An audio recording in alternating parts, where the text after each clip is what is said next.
సినీ నిర్మాత బండ్ల గణేష్ చేపట్టిన సంకల్పయాత్ర తిరుపతి రూరల్ ప్రాంతానికి చేరుకుంది. తిరుపతి మంగళం సమీపానికి చేరుకున్న ఆయనకు టీడీపీ యువ నాయకులు మంగళం నాని, ఈశ్వరయ్య కలిసి ఘన స్వాగతం పలికారు. బాణసంచా పేల్చి కండువా కప్పి ఆయన సంకల్పయాత్రకు మద్దతు తెలిపారు. ఈ సందర్భంగా బండ్ల గణేష్ మాట్లాడుతూ సీఎం చంద్రబాబు నాయుడుపై వేసిన అభాండాలు తొలగిపోవాలని స్వామివారికి మొక్కుకున్న నేపథ్యంలో ఈ సంకల్పయాత్ర చేపట్టడం జరిగిందన్నారు. జనవరి 19న ప్రారంభమైన సంకల్పయాత్ర నేటికి 22 రోజులు ముగించుకుని 550 కిలోమీటర్లు నడిచి స్వామి దయతో తిరుపతికి చేరుకున్నానన్నారు.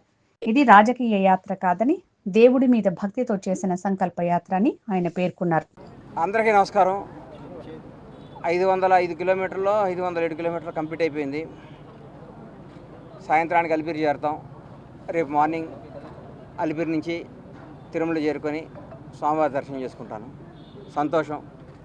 జనవరి 19వ తారీఖు నాడు షాద్ నగర్లో ఈ యాత్ర ప్రారంభించడం జరిగింది. ఒక్క అడుగు కూడా దేవుడి పాదాల దగ్గర చెప్తున్నా, ఒక్క అడుగు కూడా తప్పు చేయలేదు.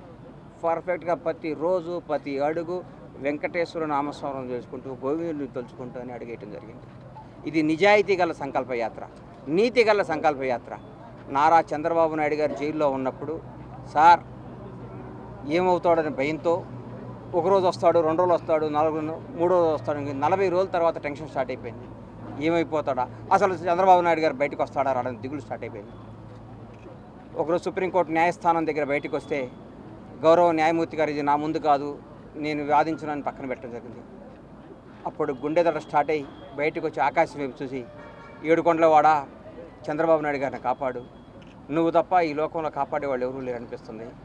దయచేసి ఆయన్ని ప్రాణాలతో బయటకు తీసుకురా, నా గడప నుంచి నీ గడప దాకా నడిచొస్తావు స్వామి, ఇంతకంటే నీకు మేమేమి ఇచ్చుకోలేము, దయచేసి మా మొర ఆలకించని మొక్కోవటం జరిగింది. నాలాగే ప్రపంచవ్యాప్తంగా ఉన్న కోట్లాది అభిమానులు ఆయన సార్ తిరిగి రావాలని అందరూ ఆ స్వామివారిని ప్రార్థించడం జరిగింది. అందరి మొర ఆలకించిన ఆ ఏడుకొండలవాడు చంద్రబాబు గారిని బయటికి తీసుకురావడం జరిగింది. తిరిగి ఆయన్ని అందలం ఎక్కించడం జరిగింది. ఆ భాగంగా సార్ బయటకు వచ్చినప్పుడు మొక్కుకునే భాగంగా నేను ఈ పాదయాత్ర చేయడం జరిగింది. జనవరి 12వ తారీఖు నాడు ఆ కేసు కొట్టేయడం జరిగింది.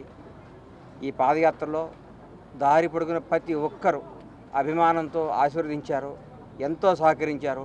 పోలీసు వారు కానీ ప్రజలు కానీ మాకు ఇంత ఇబ్బంది కలగకుండా ఇంత దూరం తీసుకొచ్చారు. పేరు పేరున ప్రతి ఒక్కరికి పాదాభివందనాలు తెలియజేసుకుంటున్నాను. ఈ అవకాశం ఇచ్చిన, ఈ నడిచే అవకాశం కల్పించిన దేవదేవుడు ఏడుకొండల వాడికి ఒక్కసారి కృతజ్ఞతలు తెలియజేసుకుంటూ సెలవు తీసుకుంటున్నాను. Thank you. ప్రపంచం మొత్తం అనుమానం వచ్చింది. Thank you.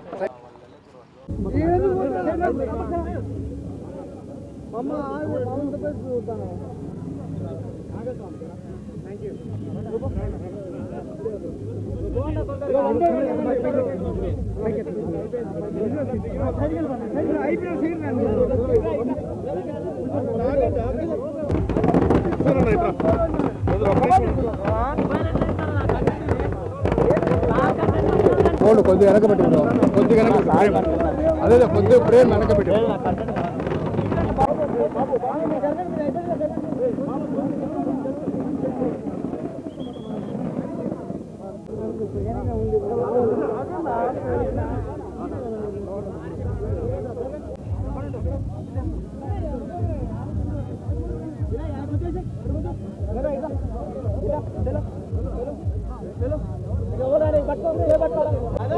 పదనా